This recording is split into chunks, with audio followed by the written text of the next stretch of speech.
A body is at rest at x equal to 0. At t equal to 0, it starts moving in the positive x direction with a constant acceleration.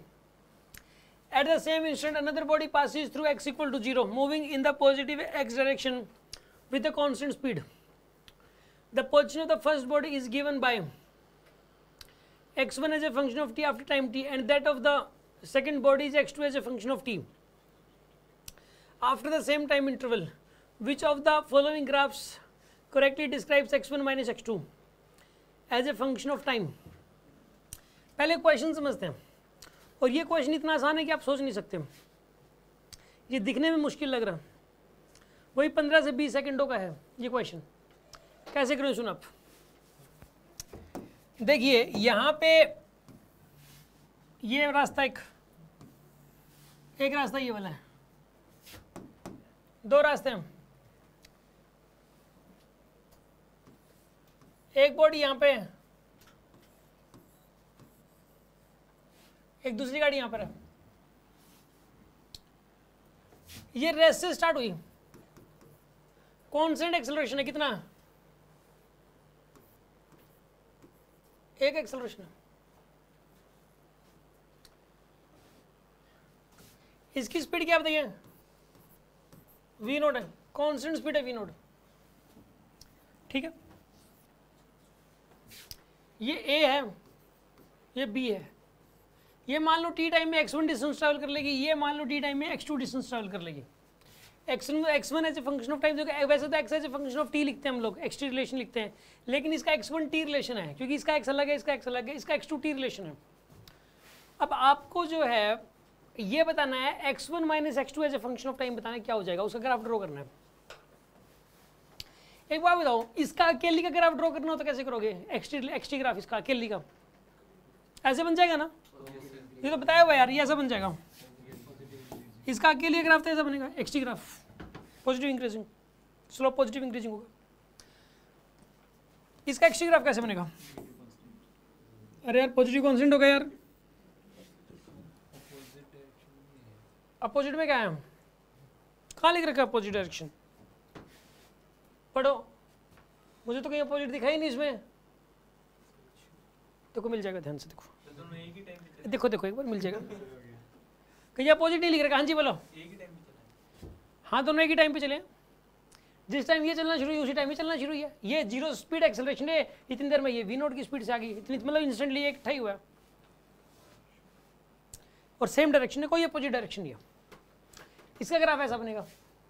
अगर individual graph बनाने हो तो बन जाएंगे। इसने कहा भाई इंडिविजुअल नहीं बनाने हो, तो मुझे पता है तुम्हें आते हैं, इंडिविजुअल नहीं बनाने, इतना आसान पेपर थोड़ा ना देंगे जेईई मेन का। इसने मान लो, इसने जो डिस्टेंस, इसका जो एक्सटी रिलेशन है और इसका जो एक्सटी रिलेशन है, उन दोनों का डिफरेंस लेना है और उसका difference as a function of time का ग्राफ बनाना है। Difference as a function of time का ग्राफ बनाना है। नई बात बोल दी इसने तो, ठीक है। पहले वाली बॉडी का एक्सटी रिलेशन कुछ ऐसा ही है, दूसरी बॉडी का एक्सटी रिलेशन कुछ ऐसा ही है। अब दोनों का difference as a function of time बनाना है, तो पता क्या करो आप सीधी सी बात है, ये पता है क्या चाह रहा है, इसकी वेलोसिटी प्लेट की इसको दे दो, ठीक है ना, डिफरेंस तो अपने आप ही हो जाएगा उसके इसके अंदर। इसकी वेलोसिटी दे दो प्लेट के, मतलब रिलेटिवली पूछ रहा है यार, मतलब यहाँ पे ये 2 के रिस्पेक्ट में 1 की डिस्टेंस स्पीड पूछ रहा है, डिस्टेंस पूछ रहा है 2 के स्पीड रिस्पेक्ट में। ये x1 माइनस x2 तभी होता है। ये इसकी स्पीड इधर दे दो v नोट प्लेट के, इसको यहीं रोक दो, इसको रोक दो यहाँ पे। अब इसका ग्राफ ड्रॉ कर लो बस, इस मोशन का, वही आंसर हमारा। इस मोशन का ग्राफ ड्रॉ कर लो बस। अगर ऐसा क्वेश्चन कह देना को उनका डिफरेंस का ग्राफ बनाओ, तो इसका मतलब ये है कि ये देखो, ये x2 माइनस x1 बोलता, क्या बोलता, तो इसकी वेलोसिटी एक्सेलरेशन प्लेट किसको दे देते हैं, और अब बोल रहा है ये x1 माइनस x2, तो इसकी वेलोसिटी एक्सेलरेशन प्लेट किसको दे दो, ठीक है। यानी कि 2 के रिस्पेक्ट में 1 का बताना है, सीधी सी बात है, ठीक है। ऐसे ही करते हैं उसमें, यानी कि रिलेटिव उनके बीच का जो रिलेटिव गैप है उसका as a function of time बनाना है। Relative gap as a function of time का ग्राफ बनाना है इसमें, ठीक है। तो relative gap as a function of time का ग्राफ बनाने के लिए इसका एक्सेलरेशन था ही नहीं, वेलोसिटी थी, वेलोसिटी प्लेट किसको दे दी। अब इस एक बार क्वेश्चन ये है कि एक बॉडी है, वो वी नोट की स्पीड इधर है ठीक है, और t इक्वल टू 0 पे x इक्वल टू 0 पर है और एक्सेलरेशन इधर है, इसका xt ग्राफ बनाओ। बस क्वेश्चन इतना सा है। क्वेश्चन समझ में आ गया आपको? इसका xt ग्राफ कैसे बनाओगे? सुनो आप, पहले तो ये बताओ आप मुझे, मैंने आपको याद करने के लिए ये कहा था कि अगर एक बॉडी को ऊपर फेंक दिया जाए और ऊपर जाकर नीचे आए तो उसका मैंने xt ग्राफ याद करने के लिए कहा था आपको। उल्टा कटोरा, शाबाश, उल्टा कटोरा होता है। इसके अंदर जो है xt ग्राफ ऐसा बनता है। बनता है कि नहीं बनता? उल्टा कटोरा किसमें है? ये सीधा कटोरा है तो ये एक तो उल्टा कटोरा और एक इसमें उल्टा कटोरा। ये गलत है, ये गलत है। एक तो इन दोनों में से एक बता रहे हैं। सॉरी, सुना।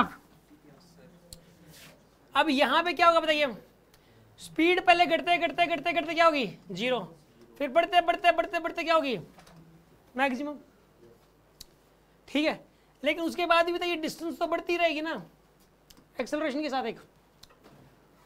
अच्छा, अब यहाँ पे जो स्पीड, अब क्वेश्चन ये जब जाके वापसी आएगी वहां तक अगर आप, तो ये हो गया, लेकिन फिर स्पीड इधर भी v0 हो जाएगी और एक्सेलरेशन इधर हो जाएगा इसका। अब इसका जो एक्सेलरेशन यानी अब तो स्पीड बढ़ती चली जाएगी और एक्सेलरेशन है यहाँ पे, एक्सेलरेशन है तो xt ग्राफ है, कर्व ग्राफ, मतलब यहाँ पे इंक्रीजिंग आएगा, पॉजिटिव इंक्रीजिंग आना चाहिए। क्या आना चाहिए? पॉजिटिव। इसके अंदर भी पॉजिटिव, इसका स्लोप पॉजिटिव इंक्रीजिंग है, लेकिन इसका भी ना पॉजिटिव, इसका नेगेटिव इंक्रीजिंग। इसमें देखो, इसमें क्या है ये वाला? सुनो आप, x क्या हो रहा है इसमें? पॉजिटिव में बढ़ रहा है कि नेगेटिव में बढ़ रहा है? तो रुको एक बार, रुको रुको रुको रुको रुको, मैंने इसमें गलत सोच रहा हूँ मैं। सुनो आप, ये सी जो है ना, इसने आंसर देख लिया तभी बोल रहा था, इसका मतलब ये अब समझ में आई बात आपको। देखो सुनो आप ध्यान से, वो जो केस था ना जो मैंने बताया, इसमें और उसमें फर्क है। मैंने केस ये कहा था कि बॉल को ऊपर फेंका, यहाँ था x इक्वल टू 0, पहले x पॉजिटिव में बढ़ रहा था, फिर पॉजिटिव में घट रहा था x। मैंने बॉल को ऊपर फेंका था, इस जगह को क्या माना था? x equal to 0। x की वैल्यू पॉजिटिव में बढ़ रही थी और पॉजिटिव में ही घट रही थी। ऐसा हो तो कैसा ग्राफ बना था? उल्टा कटोरा। ठीक है, अब क्या हो रहा है सुनो, ये वाली पोजीशन क्या? x इक्वल टू, ये वाली पोजीशन क्या है? x equal to 0। आगे जाके पीछे नहीं आई गाड़ी, गाड़ी आगे जाके पीछे आती तो शुरुआत पहले ऐसी होती, आगे का बाद में सोचते। समझ आ रही बात आपको? और फिर x फर्दर नेगेटिव में होता तो यानी ग्राफ ऐसा बनता, फिर ऐसा बनता, ये वाला बन जाता। अगर गाड़ी जो है ना पहले आगे जाती, फिर आगे जाके पीछे जाती और फिर पीछे जाती रहती, यानी x फर्दर नेगेटिव में बढ़ रहा है, तो इसी में देखो x नेगेटिव फर्दर में नेगेटिव में बढ़ रहा है, फिर से ग्राफ ऐसा आता। लेकिन अब इधर गई है, इधर जाके यहाँ आई है, फिर फर्दर आगे गई है, तो पहले तो x इसके अंदर क्या हुआ? घटते घटते क्या हुआ है? 0। फिर x बढ़ते बढ़ते क्या हुआ है? सॉरी नेगेटिव, पहले तो x नेगेटिव में गया, नेगेटिव में मैक्सिमम हो गया। पहले तो x पहले नेगेटिव में मैक्सिमम होगा भाई। x पहले देखो, इसमें तो पॉजिटिव में मैक्सिमम और x, ये तो गलत हो गया। इसमें ये बढ़ता ही जा रहा है पॉजिटिव में, वो भी x पॉजिटिव में, यहाँ पे नेगेटिव में बढ़ रहा है x, इसमें भी पॉजिटिव में बढ़ रहा है, ये भी गलत है। नेगेटिव में इसमें बढ़ रहा है, नेगेटिव में बढ़ रहा है ना x, फिर नेगेटिव में क्या हो रहा है? x कम हो रहा है, कम होते होते क्या हो गया? 0। फिर क्या हो रहा है? x पॉजिटिव में बढ़ेगा और डायरेक्टली प्रोपोर्शनल t स्क्वायर होगा, तो ग्राफ ऐसा बनेगा इसके, इसमें उसके बाद तो फिर ये वाला बनेगा। सी ऑप्शन करेक्ट है इसका। अरे बात समझ में आएगी नहीं आएगी आपको?